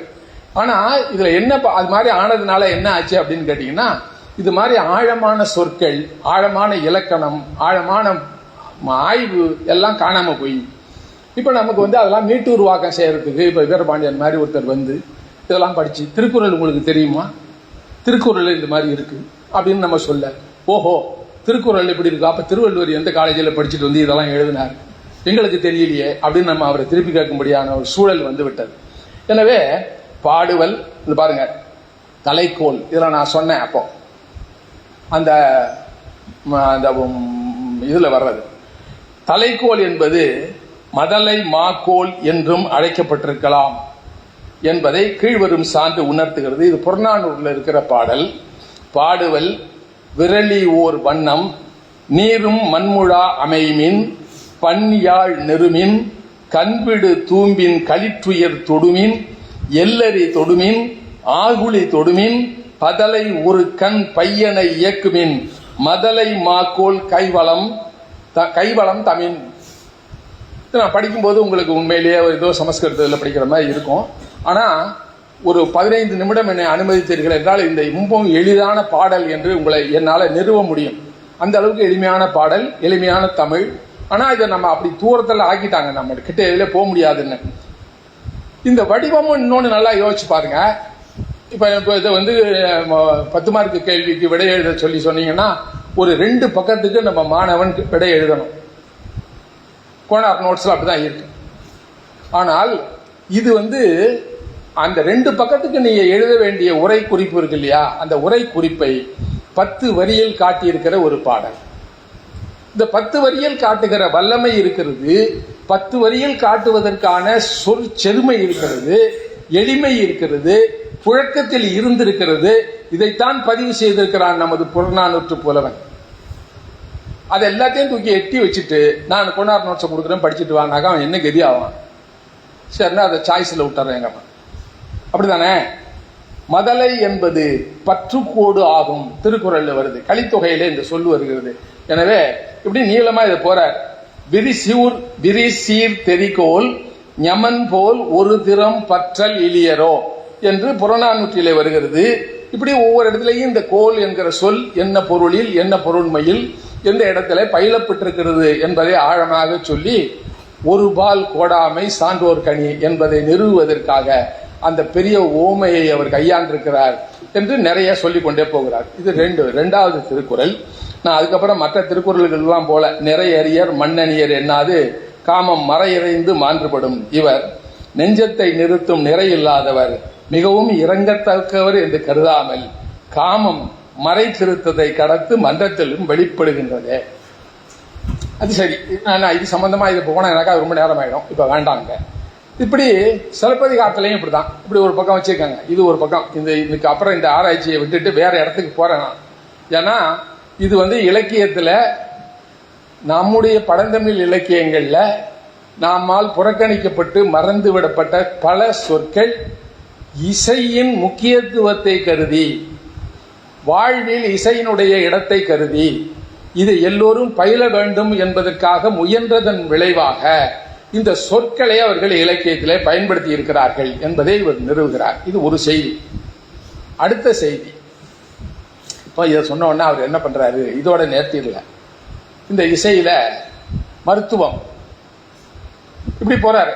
இன்னும் மற்ற இடங்களுக்கெல்லாம் இந்த இசையை எப்படி எல்லாம் பயன்படுத்தலாம் அப்படின்னு. அப்படி பயன்படுத்த வருகிற பொழுதுதான் இளையராஜா என்கிற நம்ம ஊர்ல உள்ள ஒரு எளிமையான மனிதர், அவருடைய உயரத்தை பார்ப்பதற்கு எனக்கு இது உபயோகமானது, இது பயன்பட்டது. அவ்வளோ பெரிய உயரம், அவ்வளோ பெரிய காரியம். இவர் என்ன பண்றாருன்னா, பீத்தோவான் எப்படி இசையமைத்தார், இன்னும் மற்ற அந்த சிம்பனி கலைஞர்கள் எல்லாம் எப்படி இசையமைத்தார்கள் என்று பார்க்கிற பொழுது அதுல செவிப்புலன் அற்ற ஒருவர், ஏங்க காது இல்லாம எப்படியும் ஒருத்தர் இசை வடிவத்தை எழுத முடியும்? உலக புகழ் பெற்ற, இன்றளவும் பேசப்படுகிறார் ஒரு இசை தொகுதியை, ஒரு சிம்பனியை ஒருவர் தன்னுடைய வாழ்நாளில் செவிப்புலனை இழந்ததற்கு பின்னால் எப்படி எழுதினார் என்கிற ஒரு கேள்வி இருக்கிறது. இப்படி நிறைய பேர் எழுதிக்கிறாங்க. எப்படி அவங்களால முடிஞ்சது? அப்ப காது தேவையில்லையா? எப்படி எதை கொண்டு அவங்க உணர்ந்தாங்க? சரி, அவங்க உணர்ந்தாங்க. அதை எழுதும்போது நாம உணர முடிகிறதே, நாம உணர்றோம், அனுபவிக்கிறோம் அப்படிங்கிறத அவங்க எப்படி அனுபவிப்பாங்க? அப்போ இதுல என்ன தேவையா இருக்கு அப்படின்னு கேட்டீங்கன்னா, ஒலி என்பது இரண்டாம் பட்சமாகி விடுகிறது. கேட்பவர்கள் மனதுக்குள்ள அது வேறு வேறு விளைவுகளை ஏற்படுத்துகிறது. அப்போ இந்த நுண்ணொலி என்பது என்ன அப்படிங்கிற ஆராய்ச்சியில் அவர் இறங்குறார்.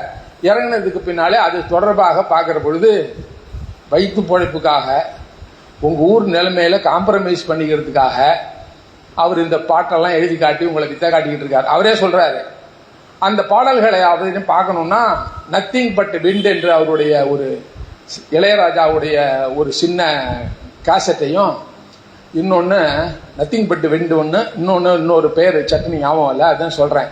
இந்த ரெண்டையும் சாதாரணமாகவே நீங்கள் ஒன்றும் பெருசாக இருக்க ஒன்றும் தேவையில்லை. நீங்கள் மொபைல்லையே அந்த கூகுளில் போய் நத்திங் பட் விட்டுன்னு போட்டாலே அந்த பாட்டு வந்துடும்.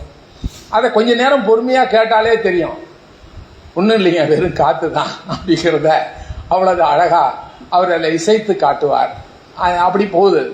அப்போ இந்த பழந்தமிழ் இசை நுணுக்கங்களை எல்லாம் பார்க்கிற பொழுது, வெறுமன ஒரு மூங்கில் குழாயில அந்தந்த இடைவெளிக்கு விட்டு எந்த அளவு இடைவெளி இருந்தால் இந்த ஒலி எவ்வளவு சீராக வரும், அதை எப்படி கையாளலாம் என்று கண்டறிந்த காலத்துல முரட்டுத்தனமான மூங்கில், இதில் ஒரு படம் இருக்கு அந்த இந்த புத்தகத்துல, ஏன்சியன் ட்ரெஷர்ல இருக்கு அந்த படம். அதை பார்த்தா அப்போ சும்மா சாதாரணமாக ஒரு ஆள் ஒரு மூங்கி குச்சி எடுத்து 4-3 வரிசையா ஓட்டை போட்டு அந்த ஓட்டையில அவ்வளவு அற்புதமான இசையை வாசித்து மகிழ்ந்திருக்கிறார்கள். ஆனா அப்படி இருக்கும்போது அது எந்த அளவுக்கு அவங்க உள்ள இருக்கு அப்படின்னா, இந்த இசை சார்ந்த வாழ்வியல் என்பது மிக இன்றியமையாததாகிறது. இதனை நாம் கருத்திலே கொள்ள வேண்டும் என்று இன்னொரு பக்கம் இந்த ஆராய்ச்சிக்கு போறார். இப்படி போயிட்டே இருக்கு இந்த ஆராய்ச்சி. அதுல அவர் இறப்பதற்கு ஒரு ஆண்டுக்கு முன்னால் நேஷனல் இன்ஸ்டிடியூட் ஆஃப் டெக்னாலஜியில் உள்ள ஒரு மேத்ஸ் டீன் அவரோட சேர்ந்து ஒரு புதிய திட்டத்தை ஒரு ப்ராஜெக்ட் ஒன்று செய்கிறார். அது எஸ்.ஏ. வீரபாண்டியனுடைய இவர் இந்த ஏன்சியன் ட்ரெஷருங்கிற புத்தகமும் அதில் அவர் கையாண்டிருக்கிற விஷயங்களும் தான் இதுக்கு வேர்ல்டுலேயே ஃபர்ஸ்ட் இந்த கைண்ட் ஆஃப் ப்ராடக்ட் இன் தி வேர்ல்டுன்னு அவர் அது சான்று கொடுக்கிறார். ஆனால் இப்போ நான் சொல்ல போற விஷயம் நம்பவே முடியாததாக இருக்கிறது. அதை நிறுவி இருக்கிறார்கள். அவர் ஏனென்றால் அந்த பேராசிரியரை நேற்று இந்நேரம் சந்தித்தேன். நேற்று தான் அவர் தேடி பிடிச்சி நேற்று மாலையில் பார்த்துட்டேன்.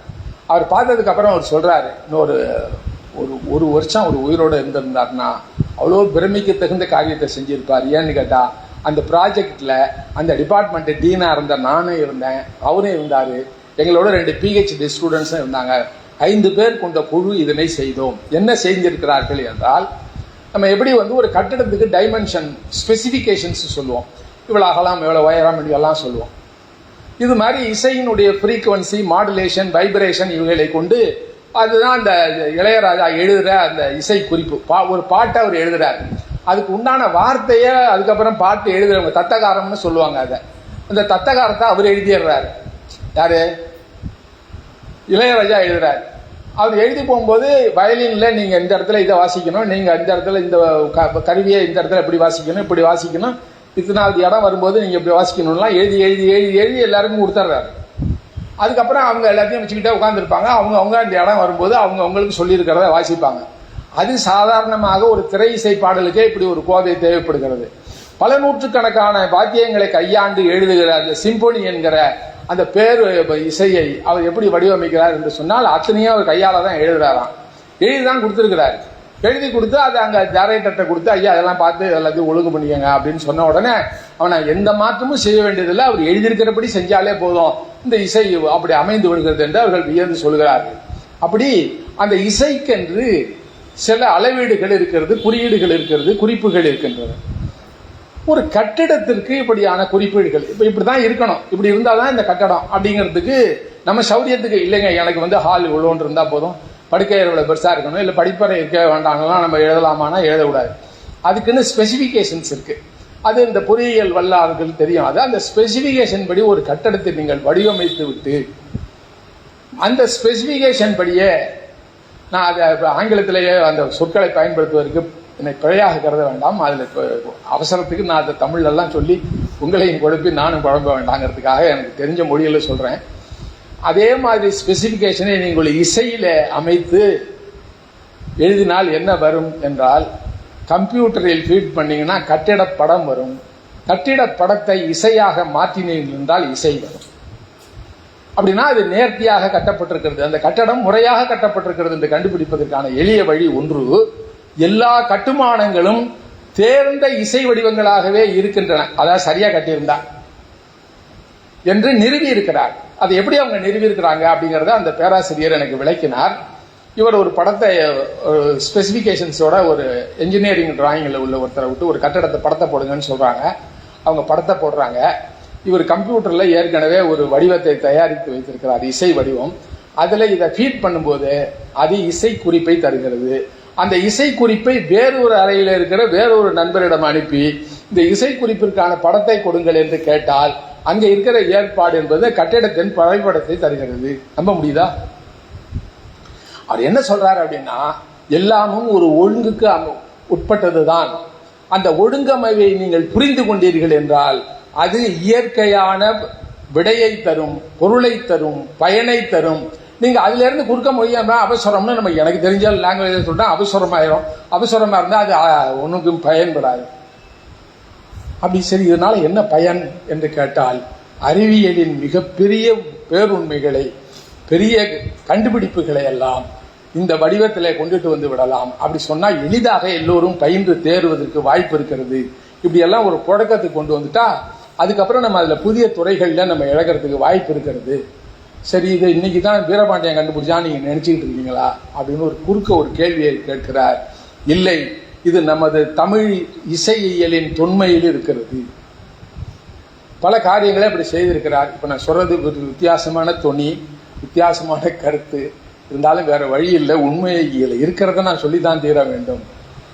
ந ம சி வா ய என்ற நமச்சிவாய என்கிற இந்த சொற்கள் இந்த காஸ்மிக் டான்ஸை அடையாளப்படுத்துவதாக எல்லோரும் சொல்லி கொண்டிருப்பார்கள். என்ன மாதிரி திருக்கங்க என்ன சொல்லிக்கிட்டு இருப்பாங்கன்னா, இல்ல இல்ல அதுக்கு என்னையா அது ஒண்ணு சொல்லி ஏதாவது போட்டு குழப்பியது ஜனங்களை இந்த மாதிரி பண்ணிக்கிட்டு இருக்கீங்கன்னு. ந ம சி வா ய என்கிற அந்த சொல்லையே அது ஒரு மிகப்பெரிய இசை வடிவம் மட்டுமல்ல, அது ஒரு பெரிய கருத்து வடிவமும் கூட. அது எப்படி உருவாகியது என்பதை இதில் நிறுவி இருக்கிறார். இந்த ஏன்சியன் ட்ரெஷர்ல நமக்கு இது சொந்தமானது என்கிற மிக பெருமையாக இதை பதிவு செய்திருக்கிறார் இந்த நூலில். ஒன்று. இரண்டாவது, நமக்கு எல்லாம் தெரிஞ்ச காரைக்கால் அம்மையார் சிவபெருமானை பற்றி ரொம்ப பிரமாதமாக பாட்டு பாடினவங்க. அவங்க தான் முதல்ல அப்படியெல்லாம் பாடினாங்க. அது அந்த இலக்கணமெல்லாம் ஒரு பக்கம் இருக்கட்டும், அதெல்லாம் இருக்கு நிறையா. படிப்பறிவே இல்லாத ஒரு பெண்மணி இந்த அம்மாவை என்ன ஆக்கிட்டோம் நம்ம அப்படின்னா, அந்த அம்மா என்ன பூதமாக்குன்னு சொல்லி கடவுள்கிட்ட வாங்கிக்கிட்டாங்க. நரம்பெல்லாம் மெரிஞ்சு எரிஞ்சு அது கொல்லி பேசு பேய் அப்படின்னு தன்னைத்தானே அவர்கள் கூப்பிட்டு கொண்டார்கள். எல்லாம் கால் தேஞ்சு கை தேஞ்சு கைலாயத்துக்கு போனாங்கன்னு கதை எழுதி ஒரு மாதிரி ஆக்கி விட்டோம். இன்னைக்கு காரைக்கால் அம்மையார்னு காரைக்காலில் அது மரங்கண்ணி திருவிழாலாம் கூத்து நடந்துகிட்டு இருக்கு. ஆனால் அந்த அம்மா எழுதின பாடல்களில் ஒன்றும் பெரிய அளவுக்கு படித்தவங்கன்னு யாருக்குமே தெரியல. அந்த அம்மா புருஷன் வேணான்னு சரி போட்டுன்னு இப்போ இனிமேல் இல்வாழ்க்கை வேண்டாம், எனக்கு இனிமேல் இறை துண்டுதான் என்று முடிவு செய்து இறங்கியதற்கு பின்னால் ஒரு மாற்று வழியாக தன்னை அவர்கள் மாற்றிக்கொண்டதற்கு பின்னால் எவ்வளோ பெரிய சாதனையை இந்த அம்மா செய்திருக்கிறாங்க தமிழ் உலகத்திற்கு என்று சொன்னால் அதில் உள்ள அவருடைய காரைக்கால் அம்மாவுடைய பதிகங்கள் எல்லாம் சாட்சி. அந்த துறையிலேயே அந்த அம்மா தான் முதன்மையானவர் என்று எல்லாராலும் ஒத்துக்கொள்ளப்பட்ட உண்மை, எல்லாரும் நிறுவி இருக்கிறாங்க. இது ஒரு பக்கம். இவர் என்ன சொல்கிறார்னு கேட்டா, இதை பத்தி ஒரு ஆய்வு நூல் ஏற்கனவே வந்து விட்டது. அது என்னன்னா, சிவபெருமானுடைய அந்த நாட்டிய வடிவம் இருக்கிறது அல்லவா, அப்படி நம்ம போய் பார்த்தோம். அந்த சிலையெல்லாம் செஞ்சு கூட இப்பெல்லாம் அனுப்புனாங்க, நாங்கள் போய் பார்த்தோம் அந்த சிலையை. அந்த நாட்டிய வடிவம், அந்த சிலை வடிவம் என்பது யாரு செஞ்சது, யாருக்கு முன்னாடி சிவபிரமணியன் டான்ஸ் ஆடி காட்டினாரு, யார் படம் எடுத்தது, யார் இது செஞ்சாங்க என்றால் அந்த வடிவம் காரைக்கால் அம்மையார் கற்பனையில் உதித்தது. அந்த அம்மா இப்படிதான் அவர் ஆடினாரு அப்படிங்கறத அந்த பதிகத்துல பாட்டு பாடி இருக்கிறாங்க. அதை கொண்டு உருவாக்கப்பட்டது தான் சிலை அப்படின்னு சொல்றாரு. அதாவது அது அந்த அம்மாவை பத்திய பதிவு ஆய்வு, ஒரு ஆய்வேட்டில் இது இருக்கு இந்த தகவல்.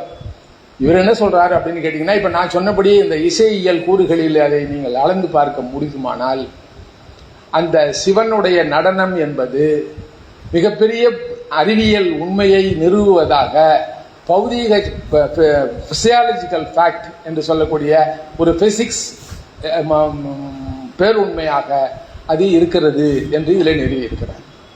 நிறுவனத்துக்கான சான்றுகள்லாம் சும்மா கற்பனையில் இவர் இயல்பில் அவர் ஒரு நாத்திகர் என்பதை நான் தொடக்கத்திலேயே உங்களுக்கு சொல்லிவிடுகிறேன். இயல்பில் ஒரு நாத்திகர். அவர் நாத்திகர்னு நான் தெரிஞ்சுக்கிட்டு சொன்னா படிச்சுட்டு சொல்லலை. அவர் நாத்திகர் என்பதை அவர் கூடவே இருந்து சற்றேறக்குறைய ஒரு 40 ஆண்டு காலம் நானும் அவரும் ஒத்த நண்பர்களாக இருந்து பயின்றிருக்கிறோம், பழகியிருக்கிறோம், பயணித்திருக்கிறோம், படித்திருக்கிறோம். அந்த வகையிலே சொல்லுகிறேன், அவர் ஒரு தேர்ந்த தெளிந்த நாத்திகர். ரொம்ப எளிமையாக சொல்லப்போனால் அவருடைய பையன் மகேந்திர பாண்டியன், அவன் இப்போ சிங்கப்பூரில் இருக்கிறான், ஒரு நிறுவனம் இதே சவுண்ட் இன்ஜினியராக இருக்கிறான். அவனை இந்த மெட்ரிகுலேஷன் ஸ்கூலில் சேர்த்தரக்கூடாது அப்படின்னு சொல்லி பிடிவாதமா நம்ம தஞ்சாவூரில் உள்ள பழைய ஹவுசிங் யூனிட்டில் இருக்கிற நகராட்சி பள்ளிக்கூடத்தில் தான் சேர்க்க வேண்டும் என்று ஒத்தைக்காலில் நிற்க, அவருக்கு துணைவியார் கிளாரா பாண்டியன் இருக்கிற யுத்தமாக நடக்க, முடியவே முடியாது, என் பையன் என்னாலும் சரி அவனை கொண்டு போய் சாதாரண பள்ளிக்கூடத்தில் சாதாரண மக்கள் படிக்கிற பள்ளிக்கூடத்தில் தான் சேர்ப்பேன்னு கொண்டு போய் அப்படி சேர்த்தார். அது மாதிரியான முயற்சிகள், அது மாதிரியெல்லாம் செய்யணும், எளிமையாக இருக்கணும், சிக்கனமாக இருக்கணும் என்றெல்லாம் சொல்லுவார். எல்லாரோடையும் சமமாக பழகணும்னு பெரிய பெரிய கனவுகளோடெல்லாம் இருந்த மனிதர். அவர் சிவபெருமான் மீது பக்தி கொண்டு சிவபெருமானுடைய அந்த நடனத்தை இதில் பதிவு செய்து விட்டார் என்று நான் சொல்லுவது என்று கேலி கூத்தாகிவிடும். ஆனால் அவர் அதற்கான ஆதாரபூர்வமான செய்திகளோடு நிறுவுகிறார். அந்த நடன வடிவம் என்பது இசை வடிவமாக, இந்த உலகம் இசை வடிவமாக இருக்கிறது, அதனுடைய மூலக்கூறுகள் இசையாகத்தான் இருக்கிறது, அதை நீங்கள் புரிந்து கொள்ளாமல் இருக்கிறீர்கள் என்று நிறுவுவதற்காக.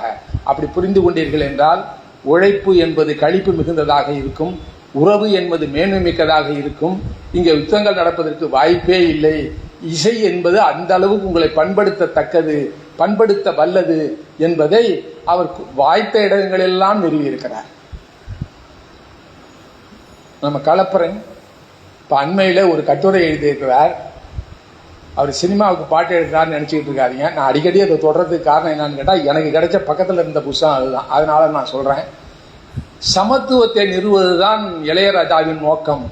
அதுக்கு இடையில அவர் போடுறதெல்லாம் நம்ம வாழறதுக்காகவும் மற்றவருக்கு ஒரு சமரசம் செய்து கொள்வதற்காக போடுகிற வேஷம் என்று அண்மையிலே ஒரு கட்டுரை எழுதியிருக்கிறார். ஆபிரகாம் பண்டிதரை பற்றி கூட காலச்சுவடு இதழிலே நம்ம கலப்புறன் ஒரு அருமையான ஆய்வு கட்டுரையை எழுதியிருக்கிறார். அவைகளெல்லாம் மீட்டூர்வாக நம்ம எடுத்து மீண்டும் மீண்டும் படிக்கிற பொழுதுதான் தெரிகிறது, நம்மிடம் இருக்கிற இவ்வளவு பெரிய அரிய கருவூலங்களை எல்லாம் புறக்கணித்து விட்டோமே, இது யார் சொல்லிக் கொடுக்கிறது, யார் இதை எடுத்துக்கொண்டு போவது என்று. நான் சொல்லுவதனால், எனக்கு அதுக்கு முழுமையான வல்லமையோ தெளிவோ அறிவோ இல்லாத காரணத்தினால் நான் சொல்லுவதனால் இந்த பொருண்மையின் மதிப்பு வேண்டுமானால் குறைவாக உணரப்படலாமே தவிர, ஆனால் நான் பயின்றவரை, தேர்ந்தவரை, தெளிந்தவரை, என்னிடம் இருக்கிற ஆதாரங்களை எல்லாவற்றையும் சொல்வதென்றால் பல பேர் பேச வேண்டிய செய்திகள் இதில் ஒன்னொன்னும். சிலப்பதிகாரத்தில் இருக்கிற இசையியல் குறிப்புகள், திருக்குறளிலே இருக்கிற இசையியல் குறிப்புகள், சங்க காலத்தில் உள்ள இசையியல் குறிப்புகள் எல்லாம் தனித்தனியாக எடுத்து பிரித்து பார்க்கணும்னு நான் சொல்லலை. இதெல்லாம் அவர் பிரித்து பார்த்துட்டு ஒன்னொன்னுக்கும் டைட்டில் கொடுத்துட்டாரு. இப்போ நமக்கு எங்கிட்ட இருக்கிறது இது செம்மொழி மடாக்க நிறுவனத்துக்காக எழுதப்பட்ட நூல். இது திருக்குறளில் தமிழ் இசையியல். பாக்கி அப்படிதான் எழுதியிருக்காரு. பாக்கி எழுதணும், ஆனால் எழுதுறதுக்குள்ள செத்து விட்டாரு. ஆனால் சரி, வெறும டைட்டில் மட்டும் போட்டுட்டு செத்து விட்டாருன்னு நம்ம நினைக்க வேண்டாம். எங்கெங்கெல்லாம் இது இருக்கு, எப்படியெல்லாம் இருக்குங்கிறதுக்கு ஒரு முன்கதை சுருக்கம் மாதிரி சில விஷயங்களையும் இதில் பதிவு செய்திருக்கிறார், காட்டியிருக்கிறார். எனவே ஆய்வாளர்கள், விருப்பம் உள்ளவர்கள் இதனை தொடரலாம். இதில் ஒரே ஒரு பகுதியை மட்டும் உங்களுடைய அனுமதியோடு படித்து காட்டிவிட்டு நிறைவு செய்து விடலாம் என்று நம்புகிறேன். இசை இயற்பியல் அடிப்படையில் பழந்தமிழ் இலக்கியங்களை ஆய்வு செய்து அவை ஒவ்வொன்றிலும் உள்ள தமிழ் இசையியல் தகவல்களை தனித்தனி நூலாக வெளியிடுவதே பழந்தமிழ் இலக்கியங்களில் தமிழ் இசையியல் தகவல்கள் தொகுப்பு நூல் வரிசை முயற்சியாகும். இது எப்பவுமே அப்படிதான். ஒரு தொலைநோக்கோடு ஒரு திட்டத்தை வடிவமைத்துக் கொள்வார், நிச்சயமா அதை நிறைவேற்றி விடுவார். அதில் செய்யாமல் இருக்க மாட்டாரு. அவர் இந்த பெருந்தொற்று காரணமாக இறந்துவிட்ட காரணத்தினால இந்த வேலையை செய்ய முடியவில்லை. திருக்குறளில் தமிழ் இசையியல் அதுல முதல்ல இவர் எழுதிட்டாரு. தொல்காப்பியத்தில் தமிழ் இசையியல், புறநானூற்றில் தமிழ் இசையியல் என்று ஒவ்வொன்றாக அடுத்தடுத்து நூல்கள் இந்த ஆய்வு முயற்சி மூலம் வெளிவர வாய்ப்பு உள்ளது. உலக அளவில் பல்கலைக்கழகங்களில் இசைத்துறைகளில் பழந்தமிழ் இலக்கியங்கள் மீது ஆய்வு கவனம் ஏற்பட வாய்ப்புள்ளது. அதற்கு இவை முதலில் தமிழிலும் பின்னர் உலகில் உள்ள முக்கிய மொழிகளிலும் வெளிவருவது வழிவகுக்கும். திருக்குறளில் மேற்கொள்ளப்பட்ட ஆய்வு முடிவுகள் திருக்குறளில் தமிழ் இசையியல் என்ற இம்முதல் தொகுதியில் இடம்பெறுகின்றன. இதில் ரொம்ப முக்கியமாக அவர் சொல்ல விரும்புவது என்னன்னு கேட்டால், தமிழ் இசையியல் என்பது தமிழுக்கு மட்டும் சொந்தமானதில்லை, தமிழ் மக்களுக்கு மட்டும் சொந்தமானதில்லை. தமிழ் மொழியும் தமிழ் இசையியலும் உலகத்திற்கே சொந்தமானது. இதில் உலகில் உள்ள எல்லா வடிவங்களும் இதை கையாளுகின்றன, பயிலுகின்றன, ஆய்வு மேற்கொண்டிருக்கின்றன, பயன்பெற்றுக் கொண்டிருக்கின்றன. நாம தான் அதெல்லாம் விட்டுட்டு விலகி இருக்கிறோம் என்று சொல்லுகிறார். எனவே வாய்ப்பு இருக்கிறவர்கள், வாய்ப்பு உள்ளவர்கள், நீங்க இறங்கி இனிமேல் இசையியலாம் ஒன்றும் செய்யணும்னு அவசியம் இல்லை, மற்றவர்களுக்காவது சொல்லுங்கள். இது ஒரு பெரும் முயற்சியாக அமையும். இது தமிழ் மொழியினுடைய தமிழ் இசையியலின் மேன்மையை உலகிற்கு விளக்கம் என்று கூறி இதுவரை பொறுமையாக செவிமடுத்த இடையிலேயே என்னுடைய அறுவைகளை அப்போது அனுபவித்த எல்லோருக்கும் நன்றி கூறி நிறைவு செய்கிறோம். நன்றி.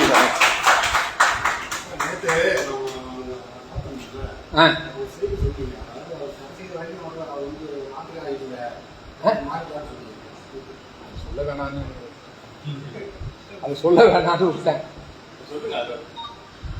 அதாவது அது இடையில அவர் என்ன ஆனார்னா, கொஞ்ச நாள் எனக்கும் அவருக்கும் தொடர்பு இல்லை. அவர் வேற ஒரு உலகத்துக்குள்ள போயிட்டாரு. அப்போ சாஸ்திராவில் கொஞ்ச நாள் வேலை பார்த்தாரு. அவர் அதாவது வருகை பேராசிரியராக இருந்தார். அதுக்கப்புறம் தான் நேஷனல் இன்ஸ்டிடியூட் ஆஃப் டெக்னாலஜிக்கு போய் தான் இந்த கடைசியாக உள்ள அந்த ஆய்வில் மேற்கொண்டார். இதுக்கு இடையில என்ன ஆச்சுன்னு கேட்டால், திடீர்னு நான் அவர் எனக்கும் அவருக்கும் பெரிய இடைவெளி ஏற்பட்டு விட்டது. அந்த இடைவெளிக்கு பின்னாலே ஆர்ஆர் நகரில் முத்து நகர் என்கிற அந்த பகுதியில் ஒரு வீட்டில் இருக்கிறார் என்று அறிந்து நானே அவரை ஃபோனில் கேட்டுட்டு ஒரு நாள் போனேன். அவர் எப்பவுமே அவர்கிட்ட ஒரு பழக்கம் இன்னைக்கும் வச்சிருக்கிறாரு. அவர் சாகிற வரைக்கும் அவர் கொடுத்த குறிப்புகள்லாம் என்கிட்ட இருக்கு. எதை எழுதினாலும் எது தட்டச்சு செய்தாலும் அதில் ஒரு பகுதியை எனக்கு கொடுப்பார். அதாவது புரியுதோ புரியலையோ இவன் இந்த மாதிரி படிப்பான், இதை பற்றி ஏதாவது சொல்லுவாங்கிற நம்பிக்கையில் அப்படியெல்லாம் போகும்போது என்ன பார்த்தேன் என்றால், சாமி கும்பிட ஆரம்பிச்சிட்டார். சாமி கும்பிட ஆரம்பிச்சதை விட ஒரு பெரிய விஷயம் என்னன்னா, அவர் பிள்ளையார் படத்தை வச்சு மணி அடிச்சு கையில கயிறு கட்டி பூஜை பண்ணிட்டு இருக்காரு. இதை அவங்க துணைவியார் பார்த்துருக்குறாங்க. அது என்னையா இந்த மாதிரி பண்ணிட்டு இருக்கேன், இதெல்லாம் தலையிடாதேன்னு இருக்காரு. அது என்ன இது இந்த மாதிரி ஆயிட்டாருங்க இன்னைக்கும் சொல்லிட்டு வருத்தப்படுவாங்க அவங்க. திடீர்னு இந்த மாதிரி ஆயிட்டாருங்க. ஆனால் குடும்பத்தையே மாத்தினவர், குடும்பமே இன்னைய வரைக்கும் குடும்பமே அப்படிதான் இருக்கு. ஆனால் அவர் இப்படி மாறிவிட்டார். அதை அந்த பேராசிரியரும் சுட்டி காட்டி சொன்னார். அவர் இடையில இந்த மாதிரி அவரை திசை திருப்பி விட்டார்கள் அப்படின்னு.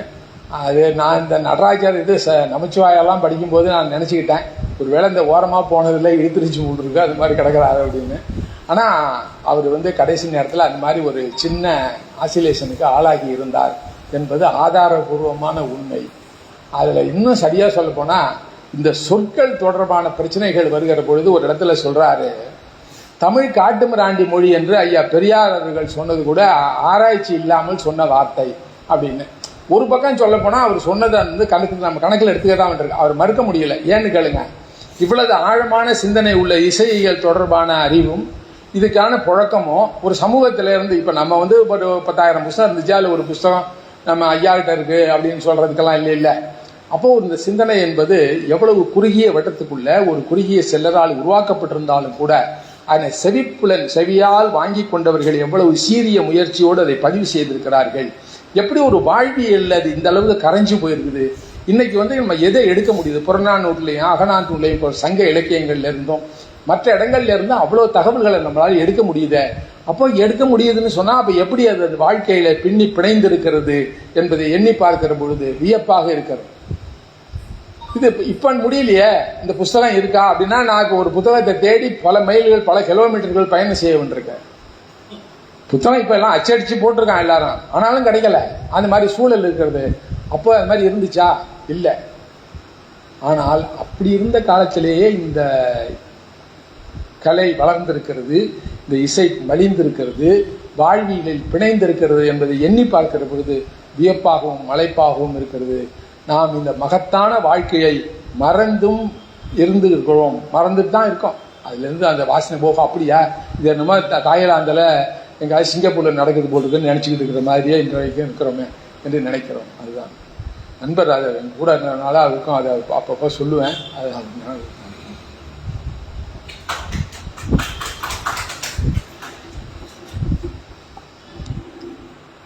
பெரியார்ல இருக்கிறதுனால ஒருத்தர் ஆன்மீகத்துல ஒருத்தர் போறது வருத்தப்படுற மாதிரி தெரிஞ்சு எனக்கு. எப்படியோ தவறி போய்விட்டார் என்று. வழக்கறிஞர் விஎஸ்ஆர் அவர்கள் அவருடைய 45வது வயது, அவருக்கு நிமோனியா, அண்ணனே எழுதியிருக்காங்க. நிமோனியா வந்த சமயத்தில் அவர் சொன்னாங்க, ரொம்ப உடம்பு முடியாமல் போகுது, நான் நாட்டுக்கோழி சூப்பு தினமும் 2 நாள் ஒரு தடவை வச்சு கொடுத்துருக்கேன், அந்த டாக்டர் வரதராஜன் சொன்னதை வச்சுக்கிட்டு. அப்போ எல்லாரும் உட்காந்துருக்காங்க, சொல்கிறாங்க, எனக்கு இந்த கடவுள் நம்பிக்கைன்னு ஒன்று எனக்கு இருந்துச்சுன்னா கடவுள் மேலே அந்த பாரத்தை போட்டுட்டு என்னுடைய வேலைகள்லாம் அன்றாட வேலைகளை நான் கவனிச்சிருப்பேன். அது இல்லாதனால ரொம்ப சிரமப்படுறேன் அப்படின்னாங்க 45 வயசில்.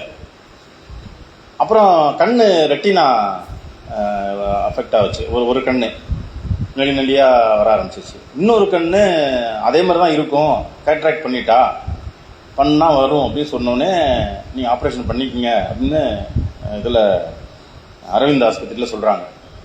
இல்லை நான் வீட்டுக்கு போயிட்டு வந்துடுறேன் அப்படின்னு பஸ்ஸில் வர்றோம். தொடையில் கை வச்சு சொல்கிறாங்க, என்னடா கண்ணு அது நிலையாக போயிட்டா நான் எப்படிடா படிக்க போகிறேன், நான் உங்களுக்கு எதுவுமே செய்யலையடா, அம்மாவுக்கெலாம் நான் எதுவுமே செய்யாமல் விட்டுட்டேனே, என்னடா இதுன்னாங்க. அப்பா அதெல்லாம் உங்களுக்கு கண்ணே வேணாப்பா, உங்களுக்கு கண்ணு இல்லாட்டி பரவாயில்ல, பேசாமல் இருங்க, அது நீங்கள் இருக்கணும் போகிற அவ்வளோதான் அப்படின்னு சொன்னேன். திரும்ப வந்துட்டு ஒரு 3 நாள் கழித்து அரவிந்த் ஆஸ்பத்திரி போகிறோம். அங்கே ஆப்ரேட் பண்ணுறாங்க. எந்த பாதிப்பும் இல்லை அந்த கண்ணில், மிராக்கிள்னு சொல்கிறாங்க, அது மாதிரி இருந்தது. அப்போ அவங்க சொல்கிறாங்க, இந்த மாதிரி ஆப்ரேஷன் வருது, நீ சபரிமலைக்கு போறிய வேண்டிட்டு வந்துரு என்ன சொல்கிறாங்க. வேண்டிக்கிட்டு வா, அது மூலமாக கண்ணு சரியாகட்டும் அப்படின்னு நினைச்சாங்க. போயிட்டு வந்துட்டேன், சரியாயிடுச்சு. என்ன நினைச்சாங்களோ தெரியல, அப்படியே சாமி கும்பிட ஆரம்பிச்சிட்டாங்க. தினம் சாமி கும்பிட்றது, ஊதுபத்தி குளிக்க, சாமி படத்துக்கு போட்டு வைக்க, எல்லா வேலைகளும் செய்ய ஆரம்பிச்சிட்டாங்க. ஒரு வள்ளலார் இதில் போய் பேசுகிறாங்க, தம்பையா நடத்துகிற நிகழ்ச்சியில் பேசும்போது அன்பே சிவம்ங்கிற தலைப்பில் பேசுகிறாங்க. வார்த்தை எத்தனை பேதம் ஒரு அதுன்னு ஆரம்பித்து சொல்லிட்டு சொன்ன பேச்சு, நான் கடவுள் நம்பிக்கை இல்லாதவனாக இருந்தேன், இப்பொழுது கடவுள் நம்பிக்கை உள்ளவனாக இருக்கிறேன் பேசுகிறாங்க.